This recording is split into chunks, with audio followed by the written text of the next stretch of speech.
ओम नमः शिवाय। जय श्री महाकाल। देखिए, शनिवार का विशेष दिन आ गया ही और ये दिन खासकर समर्पित होता है शनि देव को। तो आज के इस उपाय में आपको 3 शमी के पत्ते लेना ही और शिव मंदिर में जाकर ये विशेष तरीके से उपाय कर लेना ही। इस उपाय करने के बाद आपके व्यापार में, नौकरी में जो समस्या आ रही है वो समाप्त होगी, कामनाएं, इच्छाएं पूर्ण होने लगेगी। तो भगवान शंकर, माता पार्वती जी को प्रसन्न करने के लिए अचूक उपाय ही कैसे करना ही हम बताएंगे। उसके बाद इस वीडियो को लाइक, चैनल को सब्सक्राइब कर लें और 5 लोगों के साथ व्हाट्सएप पर वीडियो को शेयर करें, लोगों की मदद करें। तो जानते हैं पहला वाला उपाय। विशेषकर इस उपाय करने के बाद जो भी आपकी दिल की बात है, इच्छा है, वो पूर्ण होगी। चाहे वो व्यापार से जुड़ी हुई हो, नौकरी से जुड़ी हुई हो या धन संपदा से जुड़ी हुई हो। तो इस वाले उपाय में आपको जो जो सामग्री की ज़रूरत है वो देखते जाइएगा। सबसे पहले आपको ले लेना है शहद। कितना शहद? 1 चम्मच शहद आपको लेना है। इसी के साथ आपको ज़रूरत होगी शमी पत्र की। ठीक है, तो आपको इस वाले उपाय में 3 शमी के पत्ते लेने हैं और जो पत्ते लो वो मतलब इस प्रकार से होने चाहिए, क्योंकि बहुत सारे लोग ज्ञान के अभाव में ये पत्तियाँ ले लेते हैं। ऐसे गलती ना करिएगा।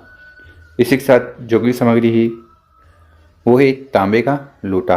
तो तांबे का लोटा लेकर उसमें आपको अपने घर से, किचन से शुद्ध जल भर लेना है और फिर इन बताई गई सभी सामग्री को लेकर महादेव जी की मंदिर चले जाना है। सुबह शाम किसी भी समय इस उपाय को कर सकते हो। मंदिर में पहुंचकर आपका चेहरा उत्तर दिशा की तरफ होना चाहिए। सर्वप्रथम जो भी पूजन पाठ वगैरह करनी है वो कर लीजिएगा।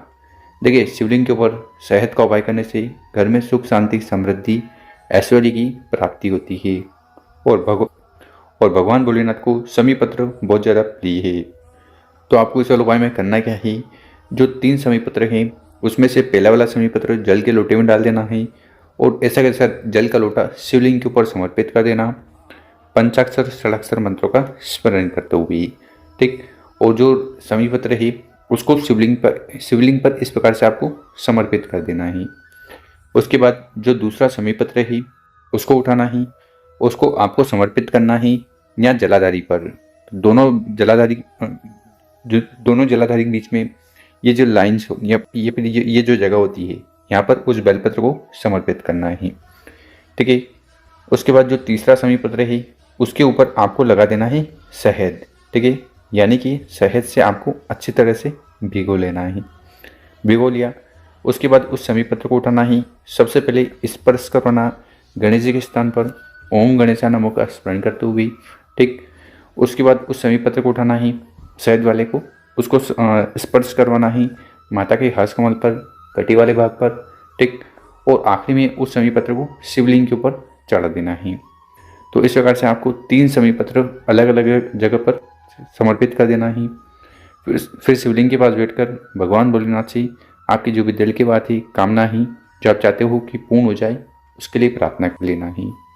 तो इस प्रकार से पहला वाला विशेष उपाय शिव पुराण का कर लीजिएगा। अब जानते हैं दूसरा वाला उपाय। विशेषकर आपके जीवन में शनि दोष चल रहे हैं या शनि दोष से जुड़ी कोई भी समस्या चल रही है, ठीक है, आपके कार्य नहीं बन पा रहे हैं, तो ऐसे में इस उपाय को जरूर करके देख लेना है। तो इस उपाय में जो जो सामग्री आपको ज़रूरत है वो देख लीजिए। आपको ले लेना है दीपक। दीपक कौन सा? मिट्टी का दीपक लेना चाहो तो मिट्टी का, या आप आटे का दीपक भी बना सकते हो। जलाने के लिए आपको गोल बत्ती लेनी है। ठीक, और सरसों का तेल ले लेना है। देखिए, शनिवार वाले दिन सरसों का तेल का उपाय करोगे तो शनिदेव बहुत ज़्यादा प्रसन्न होंगे। तो आपको इस दीपक में सरसों का तेल और गोल बत्ती जला लेनी है।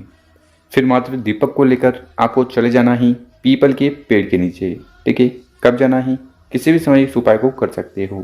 ठीक, और एक चीज़ का ध्यान रखना, अगर उपाय सुबह कर रहे हो, ठीक है, सुबह 10 बजे के पहले, तो पूजन पाठ करने के बाद ये जो पीपल का पेड़ है इसकी परिक्रमा कर लीजिएगा।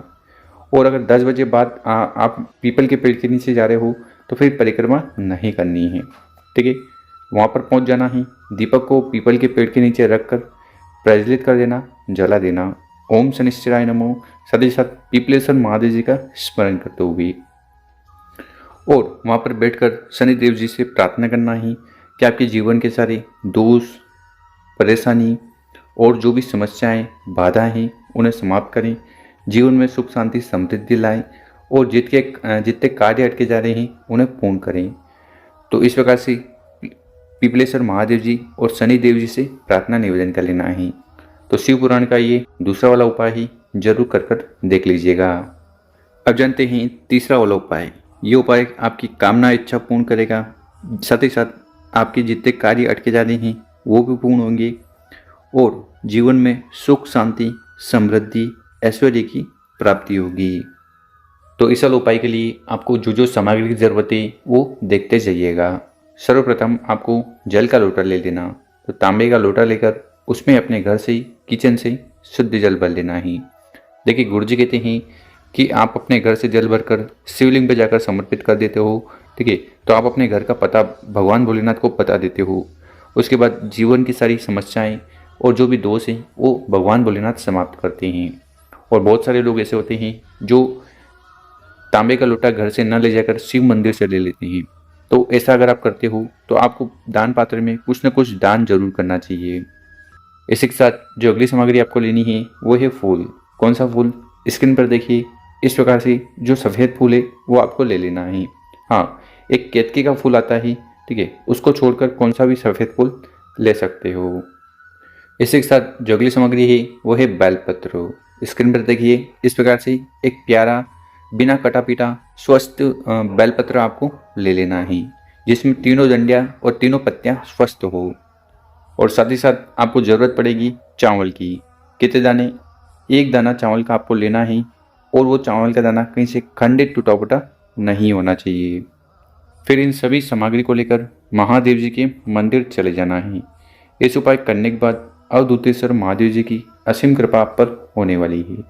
देखिए शिवलिंग के ऊपर बेलपत्र का उपाय करने से कामना इच्छाएं पूर्ण होती है, क्योंकि ये बेलपत्र माता के प्रेम आंसुओं से बने हुए हैं। चावल का उपाय करने से आर्थिक स्थिति सुधरती है, कार्य बनते हैं और भगवान भोलेनाथ को सफ़ेद फूल बहुत ज़्यादा प्रिय है। तो आपको इस वाले उपाय में करना क्या है, जो भी सामग्री हमने बताई है उनको एक एक कर इस जल के लोटे में सम्मिलित कर लेना ही, मिला लेना ही। उसके बाद उस जल के लोटे से पूरा जल शिवलिंग के ऊपर उड़ेल देना, पंचाक्षर षडाक्षर मंत्रों का स्मरण करते हुए। यहाँ पर जल चढ़ाओगे, जल बहता हुआ नीचे आएगा। इसको रोककर आपको कंठ, मस्तक और नैनों पे लगा लेना है और फिर अवधूतेश्वर महादेव से आपके जीवन में चल रही सारी समस्या समाप्त हो जाए उसके लिए प्रार्थना करना और कामना पूर्ण हो जाए उसके लिए निवेदन कर लेना है। तो शिव पुराण का तीसरा वाला विशेष उपाय ही जरूर कर लीजिएगा। मेरे प्यारे दोस्तों, अगर आपको हमारा जो तरीका है समझाने का पसंद आया हो, वीडियो को 5 लोगों के साथ शेयर करें। ओम नमः शिवाय।